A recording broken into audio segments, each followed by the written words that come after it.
درود پاک وہ پیارا وظیفہ ہے جو کبھی رائے گا نہیں ہوتا، جو کبھی رائے گا نہیں ہوتا، یہ ہمیشہ مقبول ہوا کرتا ہے، کیونکہ نبی کائنات صلی اللہ تعالی وسلم نے فرمایا اسمع صلاۃ اہل محبتی وعارفوہم، کہ کوئی شخص جب مجھ پر عقیدت اور محبت کے ساتھ درود پڑھتا ہے تو اس کے درود کو میں خود اپنے کانوں سے سنتا ہوں۔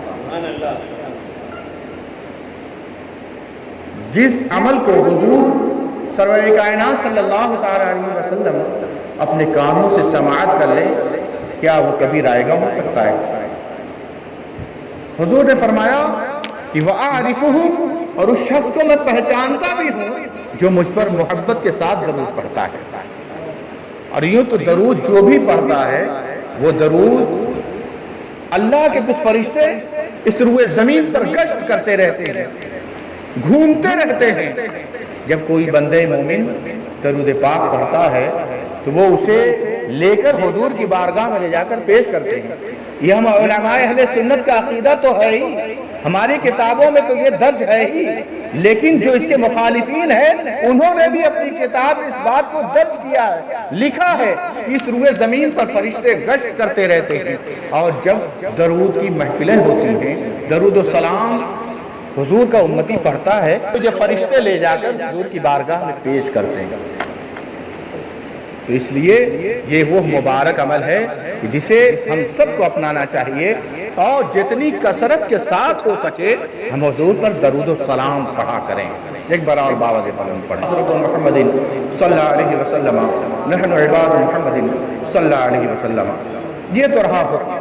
اب حضور سرور کائنات صلی اللہ علیہ وسلم نے جو بشارت دی ہے کہ درود پاک پڑھنے سے فائدہ کیا ہوتا ہے، درود پاک پڑھنے کا فائدہ کیا ہوتا ہے، اور جو لوگ درود سے کتراتے ہیں، حضور کا اسم مبارک سن کر بھی حضور پر درود و سلام نہیں پڑھتے، ان کے بارے میں بھی آقا نے فرمایا کہ وہ شخص بڑا بخیل اور بڑا کنجوس ہے کہ جو میرا اسم مبارک سنے اور ان پر درود نہ پڑھے، جو میرا ذکر سنے اور اس پر درود نہ پڑھے، وہ شخص بڑا بخیل بڑا کنجوس ہے وہ شخص۔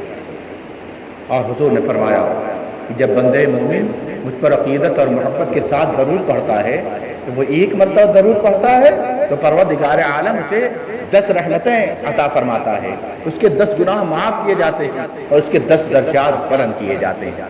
یہ تو رہا اس کا فائدہ۔ اور ایک فائدہ حضور نے یہ بھی بیان فرمایا کہ جب کوئی بندے مومن حضور پر درود و سلام پڑھتا ہے تو پروردگار عالم اس درود کی برکت سے ایک فرشتہ پیدا فرماتا ہے۔ وہ فرشتہ جانتے ہیں کیسا ہوتا ہے؟ اس فرشتے کا پیر تحت الثری میں، یعنی زمین کے سب سے نچلے حصے میں ہوتا ہے، اور حضور نے فرمایا کہ اس کا سر آسمانوں سے لگا ہوتا ہے۔ اس فرشتے کی لمبائی حضور نے یہ فرمائی، آپ اندازہ لگائیں اس لمبائی کو کیا آج تک کسی نے ناپا ہے؟ سائنس بھی ابھی وہاں تک نہیں پہنچی کہ تحت الثری سے وہ آسمان کی اونچائی کو ناپ سکے، اس کا اندازہ بتا سکے۔ حضور نے فرمایا اس فرشتے کی لمبائی تحت الثری میں اس کا پیر ہوتا ہے اور اس کا سر آسمانوں سے لگا ہوتا ہے۔ اور اس کے بعد حضور فرماتے ہیں کہ اس کی چوڑائی کا عالم یہ ہے کہ جب وہ اپنے پروں کو پھیلا دیتا ہے تو مشرق سے لے کر مغرب تک بال کے برابر بھی ایک حصہ خالی نہیں رہتا، وہ پر ہو جاتا ہے۔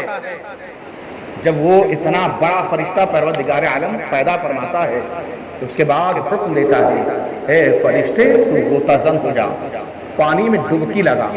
وہ غوطہ لگانے کے بعد جب باہر نکلتا ہے اس کے بعد رب کائنات ارشاد فرماتا ہے اے فرشتے اب اپنے پروں کو تو حرکت دے، اپنے پروں کو جھاڑ دے۔ آپ اندازہ لگائیں جب آپ غسل کرنے کے بعد فارغ ہوتے ہیں اپنے سر کے بالوں پر ہاتھ پھیرتے ہیں، جنہوں نے اللہ کے فضل سے داڑھیاں رکھی ہیں وہ جب اپنی داڑھیوں پر ہاتھ پھیرتے ہیں پانی کی کتنے قطرے زمین پر گرتے ہیں، کیا ان کا شمار کرنا ممکن ہے بندے کے لیے؟ یہ تو بڑے ہی مختصر سے بال ہے۔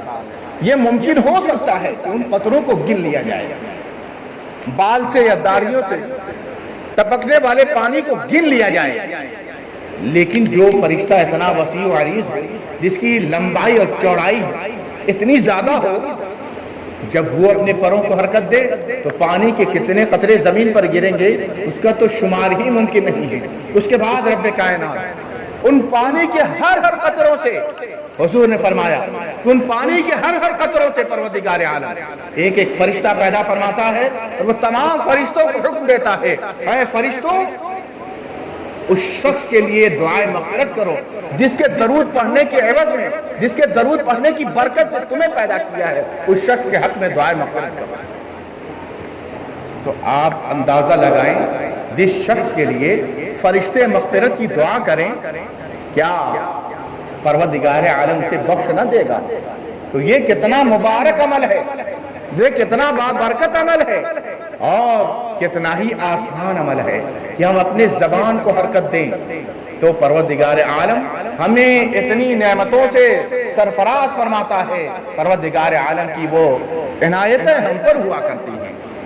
تو کیا اس سے یہ بات سمجھ میں نہیں آتی کہ ہم درود کو اپنا وظیفہ بنا لیں، درود کو خوب پڑھیں؟ اور حضور فرماتے ہیں کہ جو شخص درود جتنا زیادہ پڑھے گا وہ بروز حشر مجھ سے اتنا ہی زیادہ قریب ہوگا۔ کیا آپ یہ نہیں چاہتے کہ حضور کا قرب حاصل ہو جائے؟ کیا آپ حضور کے قریب ہو جائیں؟